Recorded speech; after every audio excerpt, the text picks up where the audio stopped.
guys, here we are in the 291,000 mile Honda, and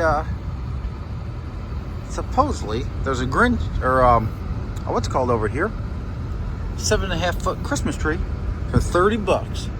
So it's supposed to be in one of these trailer park homes. Not hating on the trailer park homes. I'd be living in a trailer park home as long as I had a big shop next to it. But there's supposed to be a Christmas tree hanging out here on the front porch somewhere.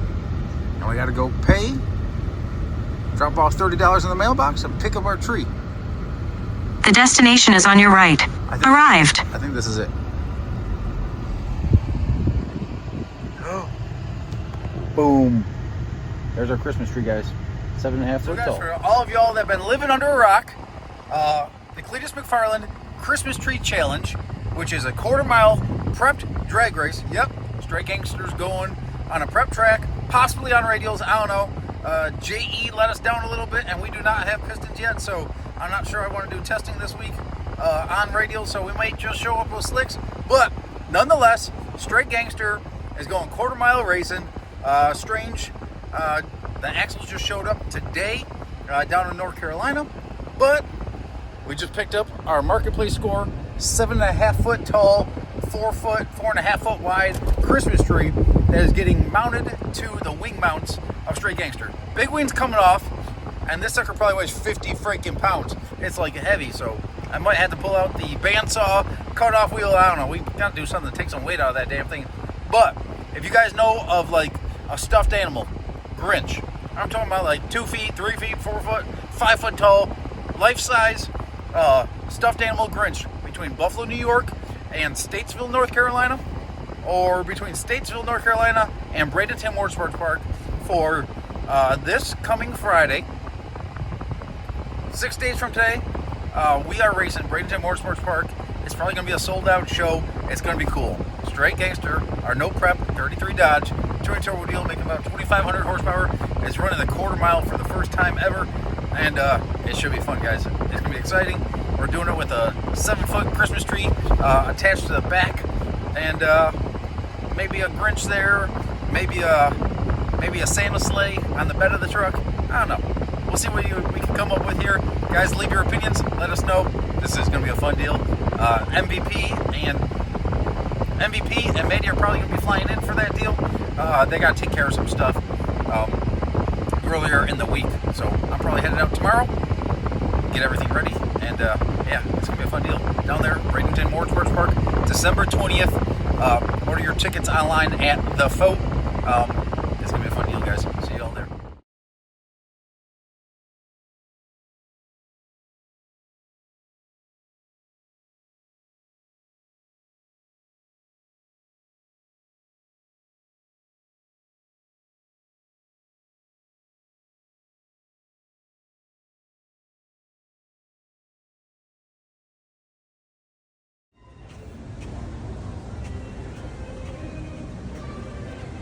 Apparently someone's not done looking at animals yet. Oh. You can go fishing? Can I put your shoes back on? Let's go.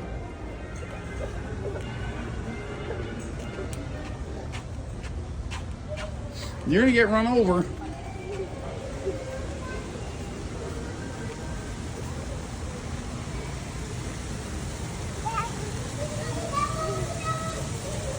Hit the go fast button. Hey Miley, hit the go fast button. Hit the go fast button. Hey. Hit the go fast button. Hit the gas. Hit the gas.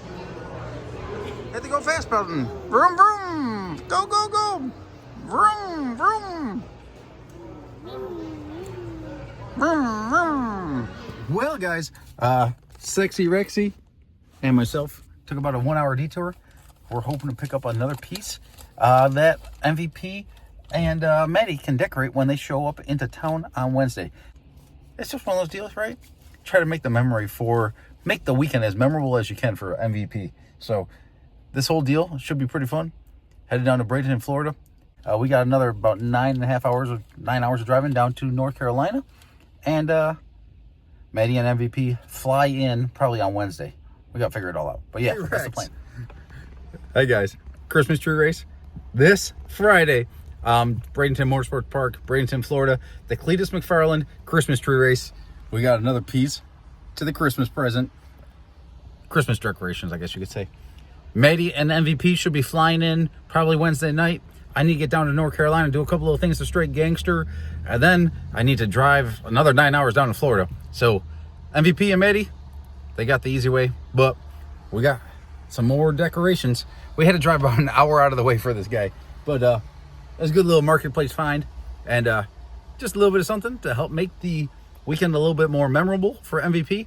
And it should be a pretty fun deal. So me and Rex have about another 9 hours of driving down to North Carolina, where we got to go do some prep work, get the new Strange Engineering axles in straight Gangster, swap out the center section, probably not put the radials on it. I'm not decided on that just yet. I wanted to, but JE let us down a little bit. What can I say?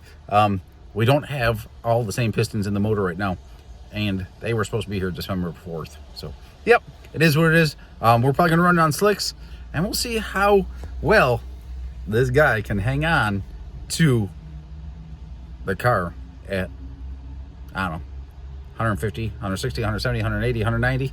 I don't know if we can go 200, but we're gonna see how close we can get to it. Well, guys, don't mind the mess. We got in about 2 o'clock last night.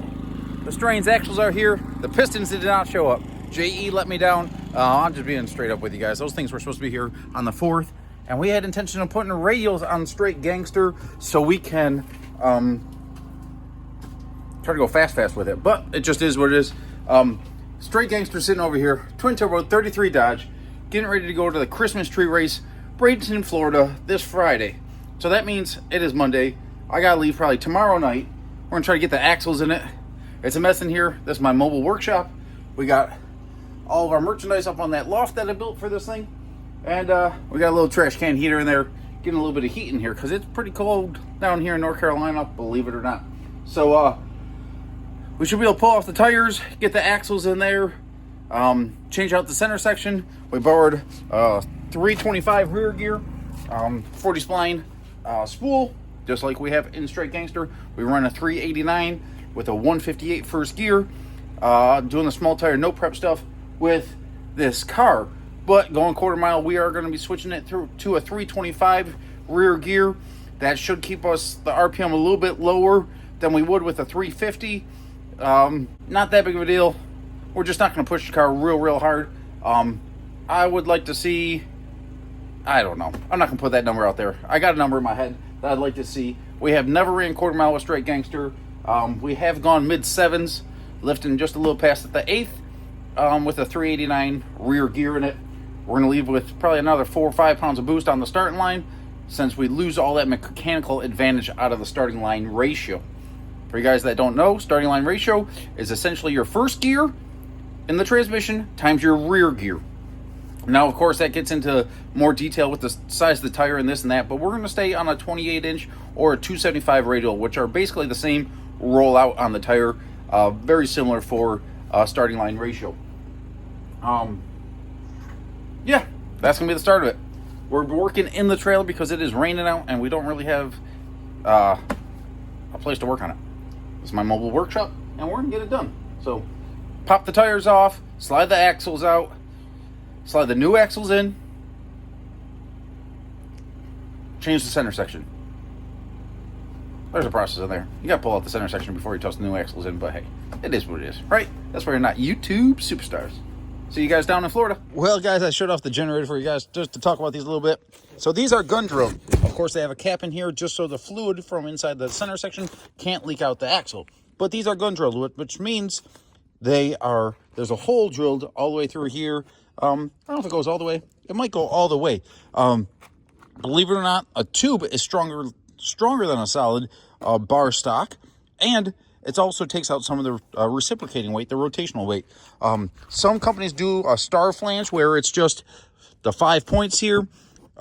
Strange goes through and does these lightning holes here and leaves this band along the top. It's a little bit stronger that way, and these pieces are pretty dang nice. Maybe we will take these apart and weigh them. Maybe we will take these suckers and put them on the scale and weigh them. But I bet you these things are probably 2 to 3 pounds lighter than the axles that are currently in Straight Gangster. The reason why we're switching the axles, primarily, of course, the gun drilled and lightened axles is beneficial. We'll probably pick up a couple numbers, a couple hundredths in the 60-foot range. But the rotational weight here is important. But as you guys know, some of you guys know, we got hit in the Homegrown Hustler a couple years ago, the previous car, and I knew the one axle was a little bit tweaked, but when I put it up on the lathe a couple weeks ago, I realized just how bad it was. So we got to go through here. We got to slide on the new bearings and the locks there, and we're gonna get this sucker together. Toss 325 gear in it. You may have to run to Flying Hammer. It's about an hour away. That is where I built Straight Gangster outside the overhang. They do have a bearing heater. So these are, they're not a press fit, essentially. Generally speaking, you heat these up, and when it shrinks to the proper size. So you go through, you heat up the bearing on a bearing heater. It's basically like a cone-shaped deal. Heats up the inner race there, drop it on, then you drop on the lock, make sure it's all set. It'll ting when it's all set in place, and then you got the new axles together. So we might have to go do that at Flying Hammer. We might be going for a ride here short. John over at 55 Metalworks was a little bit closer, so we ran over there and got the bearings on the axles. Well, guys, late last night I got the 325 rear gear in it. Got the new strange axles in it. I ran over to 55 Metalworks, John Britt over there, and he had a press and stuff like that, so we were able to heat up the bearings, toss the bearings on. You gotta heat them up a little bit. Sometimes you put them in boiling water, and then they got a wetting band. I think I talked about that, but if not, add it in the video. Wetting band that you gotta slide on there and bottom it out. And then the axles were just a wee bit too long, so I had to trim them down just about an 1/8 inch. And then I used a little bit of my tire prep on the face of the axle and made sure. So you see, after we had to reuse this rear end housing after the fire of the Dirty 30, I converted it over to 4-link brackets.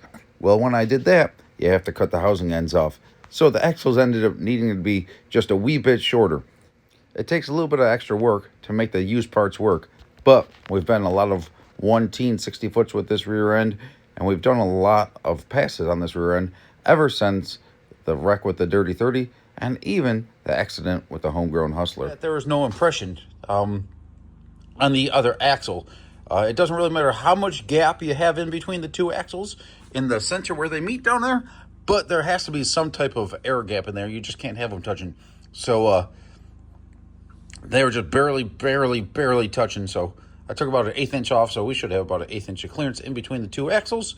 And now, to toss this part on, eventually we'll toss on a different setup here, but these Willwood brakes work. But you slide this guy on, boom, and then I go and put a couple of your wheel spacers on there and tighten that up there. Get it snug on there so it's easier to toss the caliper on. Apparently my caliper fell. Gotta check that line out and stuff like that. Apparently it fell off the rear end housing where I had it up there. Now that we got the rotor on there tight, you go here and you slide in, put your spacers in there. You gotta set this all up originally, but put your spacers there to index your caliper so you don't have a lot of drag on the rotor. Alrighty guys, this is hard to explain and I'm probably not gonna be able to video this, but I always start off, toss the top bolt in there, and then you can slide the bottom bolt out like that, put your spacers in, put it in, and then you undo the top bolt, roll it back, toss your spacers in, and do it. So I wish I had, we need to make that a little bit more money before we go and invest more into the YouTube stuff. But slide the bolt in here, slide the spacers on it, and then you slowly work the bolt out until it gets in there and you can get on the caliper. Spacers on there. Bring this back, work it over. This is really hard to do with one hand. Back the bolt out a little bit until there's no thread showing on the bolt.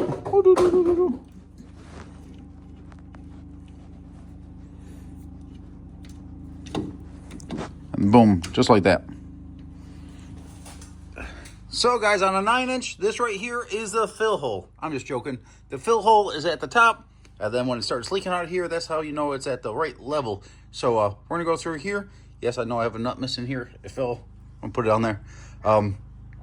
But this is a through bolt case. This is just like a Yukon bolt through case. This is not mine. This is a buddy of mine's that I'm very thankful that he's letting us borrow, because it's a 325 rear gear for this quarter-mile racing.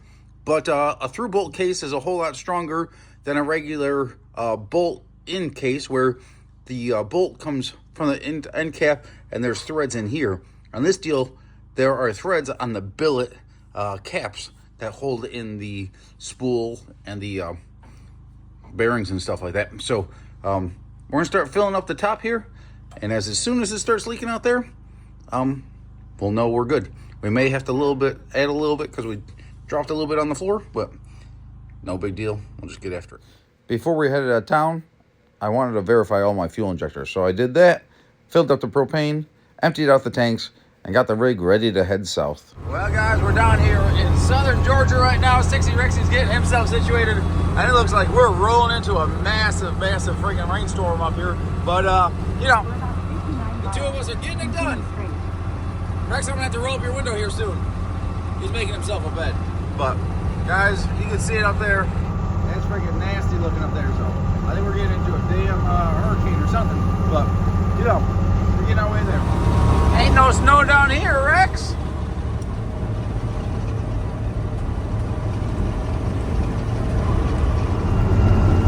Big old shipping yard for Jacksonville. I forgot what this bridge is called. But man, this thing always makes me a little bit nervous. Guys, I go 150 mile an hour on the back tire and not think twice. But crossing over big bridges like this, I don't know. It just gets me a little bit. Are we gonna make it, buddy?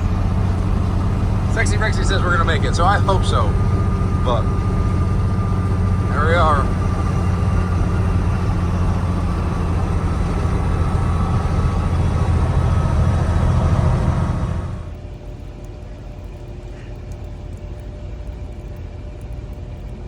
Rex, you just make friends everywhere, don't you?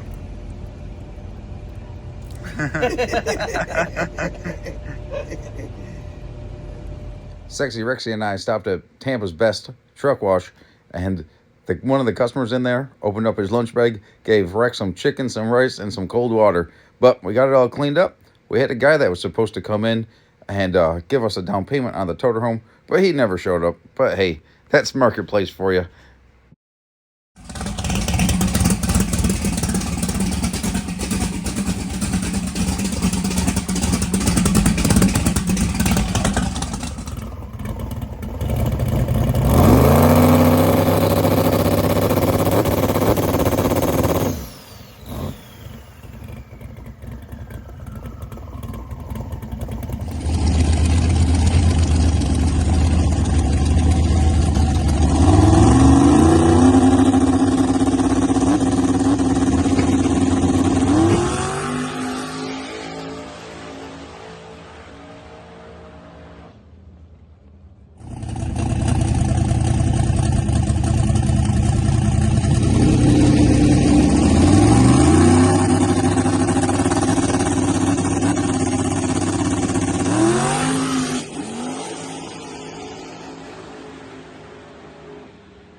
Maddie's mom had a surgery on Tuesday, and it didn't go quite as planned. It killed me that my little MVP and Maddie were no longer able to make the trip, but they had to stay back and take care of her mom. It was the right thing to do. After finding out that news, our friends Steve and Caitlin from North Carolina offered to fly in. It was huge. I had the car just about ready, but when they showed up Thursday, we were ready to do some testing, and it worked out pretty well. We had a good car. So after dinner, I spent another 4 hours going over the car, making sure it was ready to put on a show for y'all. People are rolling in there. It's still pretty early. It's only, I don't know, it's only 5:30 or something like that. And there's cars lined up, as you can see. So this is going to be a pretty good deal. Miley, Daddy loves you. I'm glad you guys got the live feed going, and we'll see what we can do. I don't know if we can go in the 6s here, but I don't know. If the car's happy, we might let it sing out. Here we are for round 1. We're running this pretty quick 410 over here. It should be a pretty fun deal. What are you thinking? What round you going? That's the first round. Oh, I'm racing these fast guys, so it should be pretty fun here. But guys, it's a 32 car field out here. There's a bunch of hitters, and it should be a pretty cool deal. But we're out here to have some fun. We'll see what Straight Gangster can do. This might be the first full quarter-mile pass we've ever made in Straight Gangster. And I got a little bit of something on the scramble button if we need to. But guys, we're really trying to go to a race in a couple weeks from now. And I don't want to hurt it, but I think everything's happy in the car. So if we got to let it zing, we're going to let this sucker zing.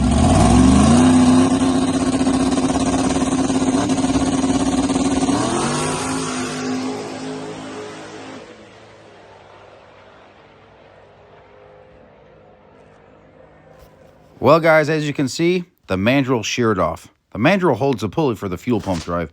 Don't ask me how that could possibly even happen. I looked over the whole car for about 4 hours. But as you can see, that area in the yellow, those 2 pulleys, yep, it disappeared somewhere at the track 2.5 seconds into the run.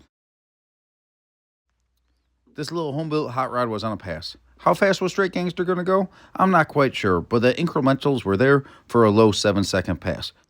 We had a great time down there, but a parts failure like that is a bit deflating and really ruins your chances at meeting a marketing partner to help take the program to the next level.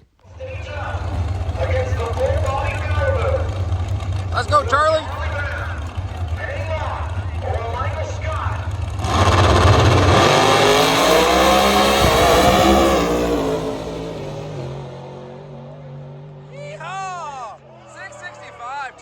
Fortunately, our fellow no-prep competitors, Tin Soldiers Race Cars and Street Racing Channel, went and put their cars in the finals. That was a pretty cool deal. Charlie Brown was freaking flying. Those guys really know their stuff. Unfortunately, we didn't have a bunch of pictures and video of hanging out in the pits, but guys, it was a madhouse. It was absolutely wonderful seeing how many people were in the pits hanging out. It was truly something special. Saturday morning, I ran over to Cooper Bughetti's place. We did another podcast. Episode 16 was the first one, and the next one will be coming out shortly. Sexy Rexy and I walked the track Friday night and Saturday, and we couldn't find our parts. So it was time to start the 1,300-mile trip back north. Guys, we greatly appreciate all of you that support this journey. We're not done yet. Guys, it is 24 degrees out here in North Carolina. And this hot dog head just walked a half a mile from where I had to park the truck and trailer to my buddy's house. When I let him outside to go to the bathroom, I go out there and I call his name and he's not there. And this dude literally just walked off a half a mile to his house in 24-degree weather to sit on their front porch waiting for his friends to come out. Like, what the heck, dude? You're lucky I love you. You're lucky you're a good dog. Because, like, I should bonk you right now. Because I am frozen.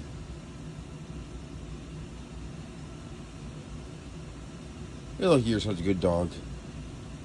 But you are getting pretty ignorant in your old age, buddy.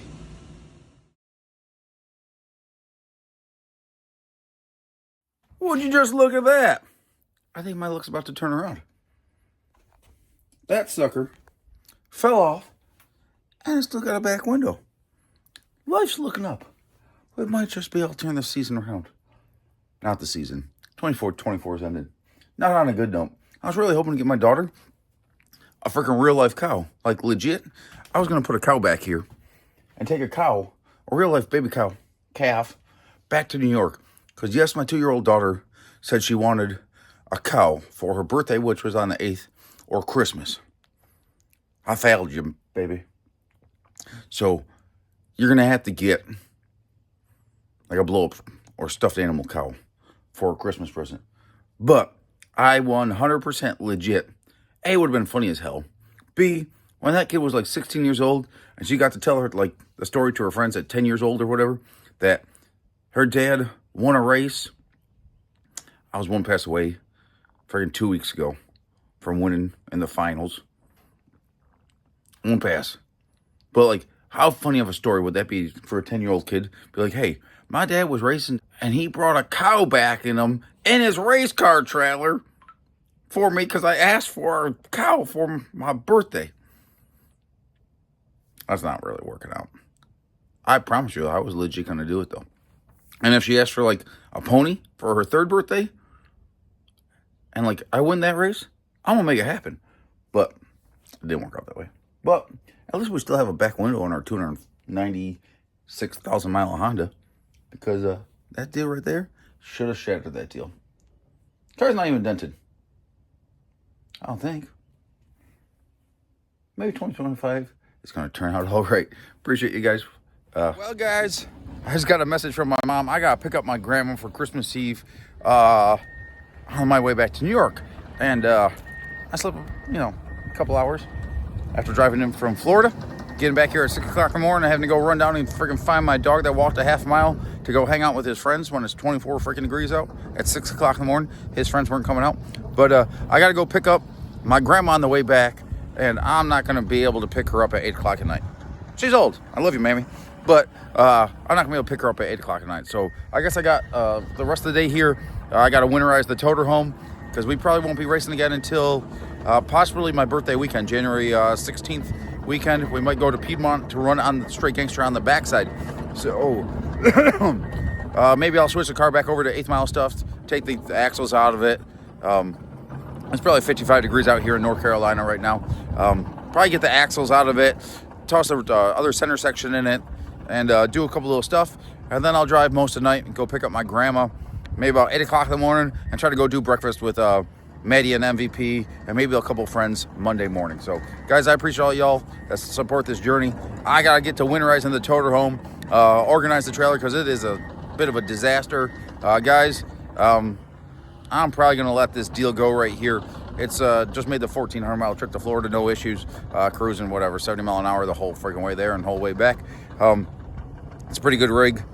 I might go back to something pretty freaking basic, just to take a little bit of the money out of this deal here so I could put a little bit of money into the program and try to do something to negate some of these parts failures that we're having this year that just absolutely decimated our year. Just some really unfortunate circumstances, really. A lot of the stuff was stuff that shouldn't break, pretty good quality parts, but there are some things that really need upgraded on the car. I'm not too far off on having I'm not too far off on parts to have a complete spare motor, twin to the motor that's in straight gangster, my personal motor that I built last winter. I got some pieces to build a twin to it. I don't have all the pieces. I have a block. I got a block and crank, sleeves. I got another set of heads. They're not ideal. The heads on straight gangster right now are not ideal. I'd really like to have, a pretty good conventional head with I'd really like to have 2 sets of heads with like shaft mount rocker systems on them to, so I could run these motors how I built them for. Right now I have to keep the RPMs down and stuff like that, but I built these motors that they should be able to zing pretty high RPM wise, and that would allow me to manipulate the converters in a different way. So some really better valve train on these motors would be huge, but to be able to do that you got to have probably a different set of cylinder heads, or at least some new cylinder heads with a shaft mount rocker system. But the shaft mount rocker systems are around $3,000, and that's a big expense. So we're gonna come up with something, and it's gonna take me a little bit to navigate this one. I got to come up with some thinking and try to figure out how to move forward from this one. When I say this one, it's not just the Christmas tree race. It's just the whole year as a whole, where we've had a really good car at basically every event that we showed up to, and we've had to forfeit something like 11 freaking races to parts failure, and literally 8 of those were from things that should never fail. And at that point, there's not much you can humanly do to negate that. But There's got to be something. I'll figure it out. But I appreciate you guys that support this deal. I appreciate all you that helped supplement the fuel costs heading down to Florida and stuff like that. Stop by the pits. All the first-time followers and stuff like that I got to meet in person and shake their hands and give stickers to the kids and stuff like that. I don't know, probably put 10, 20, 30 kids, probably 20 kids inside straight Gangster. Little kids don't always want to sit inside the race cars. Some of them are happier than all heck to be able to do it. Not all of them. But guys, I genuinely appreciate it. I'm going to go get some work done here. And then head out later this evening. Go pick up my grandma and start the 10-hour ride back to New York. Well, 9-hour ride back to New York. 8.5-hour ride back to New York. Pick up my grandma, then do the other 1.5 hours back up to Buffalo, New York, where we're from. So, see you guys soon. Appreciate you.